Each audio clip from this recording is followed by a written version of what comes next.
അതേസമയം തിരുവനന്തപുരത്തെ കാട്ടാക്കടയിൽ കാട്ടുപന്നിക്കൂട്ടത്തിന്റെ ആക്രമണം സംഭവിച്ചിരിക്കുന്നു. കൂട്ടം തെറ്റിയ പന്നികൾ പ്രദേശത്തെ വ്യാപാര സ്ഥാപനങ്ങളിലേക്ക് ഇരച്ചു കയറുകയായിരുന്നു. 2 പേർക്ക് പരിക്കേറ്റു എന്നതാണ് അവിടെ നിന്ന് മനസ്സിലാക്കാൻ കഴിയുന്ന വിവരം. സമാനമായ സംഭവം ഈ അടുത്ത കാലത്തും ഉണ്ടായിരുന്നു. ആ ദൃശ്യങ്ങൾ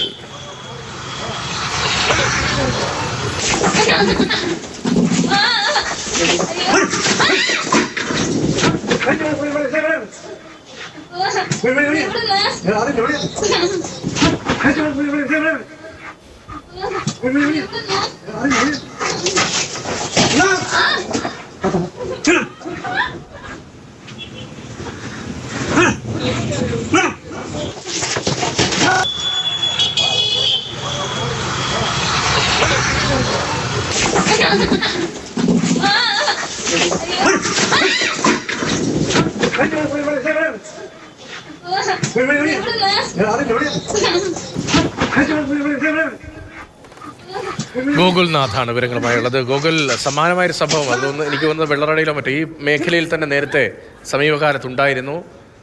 ആളുകളുടെ പരിക്ക് എങ്ങനെയാണ് ഈ സംഭവം ഉണ്ടായത്? എപ്പോഴാണ്?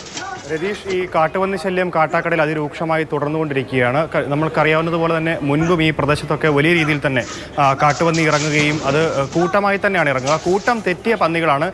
ഇന്ന് രാവിലെ 10ഓളം വരുന്ന കൂട്ടമാണ്, 10ഓളം വരുന്ന പന്നികളടങ്ങുന്ന സംഘമുള്ള ഒരു കൂട്ടമാണ് ഇത്തരത്തിൽ റോഡ് കൈയടക്കി മുൻപോട്ട് പോകുന്ന ഒരു സാഹചര്യം ഉണ്ടായത്. ആ സമയത്ത് ഇത്തരത്തിൽ ബൈക്ക് ഹോൺ അടിച്ചപ്പോൾ ഇത് ചിതറി ഓടുകയായിരുന്നു. ചിതറി ഓടിയ പന്നിക്കൂട്ടമാണ്. ഈ ആമച്ചലിലെ ദൃശ്യങ്ങളാണ് നമുക്ക് ലഭ്യമായിട്ടുള്ളത്. ആമച്ചലിലെ കടയിലേക്ക് കയറുകയും കടയിലുണ്ടായിരുന്ന ജീവനക്കാരെ ആക്രമിക്കുകയും ഈ പ്രദേശത്തെ ചെരുപ്പ് കടയാണ്, ചെരുപ്പും മറ്റു അനുബന്ധ വസ്തുക്കളുമൊക്കെ തകർത്ത് ടെറസിൽ നിന്ന് താഴെ ചാടുകയാണ്. ഈ പന്നികൾക്കൊക്കെ വലിയ പരിക്കുകളുമുണ്ട്. കാരണം ഈ പ്രദേശത്ത് വാഹന ഗതാഗതമുള്ള റോഡുകളാണ്. ആ റോഡിൽ ഈ റോഡ് വണ്ടി പോകുന്ന സമയത്താണ് ഇത്തരത്തിൽ പന്നി കുറുകെ ചാടുകയൊക്കെ ചെയ്യുന്നത്. അപ്പോൾ അത്തരത്തിൽ ആളുകൾക്കും വലിയ ബുദ്ധിമുട്ടുണ്ടാക്കുന്നുണ്ട്. പലർക്കും പരിക്കേൽക്കുന്നുണ്ട്. വാഹനങ്ങൾ മറിയുന്ന സാഹചര്യമുണ്ട്. എന്തായാലും ഇപ്പോൾ ഈ കാട്ടാക്കടയിലെ ഈ ദൃശ്യം നാം സൂചിപ്പിക്കുന്നത് എത്രത്തോളം രൂക്ഷമാണ് അവിടുത്തെ സാഹചര്യം എന്നുള്ളതാണ്. പലപ്പോഴും ഇത് വലിയ രീതിയിൽ തന്നെ നമുക്ക് മനുഷ്യരുടെ ജീവന് തന്നെ വലിയ ബുദ്ധിമുട്ടുണ്ടാക്കുന്ന തരത്തിലേക്ക് മാറിക്കൊണ്ടിരിക്കുകയാണ്. എന്തായാലും ഇപ്പോൾ അറിയാൻ സാധിക്കുന്ന 2 പേർക്ക് പരിക്കുണ്ട്. പരിക്ക് സാരമുള്ളതല്ല എന്നാണ് അറിയാൻ സാധിക്കുന്നത്. ഈ ആമച്ചലിലെ നിലവിലത്തെ ഈ ദൃശ്യങ്ങൾ ലഭ്യമായ ഫുട്വെയർ സ്റ്റോറിലെ ആളുകൾക്കാണ് പരിക്കേറ്റിട്ടുള്ളത്.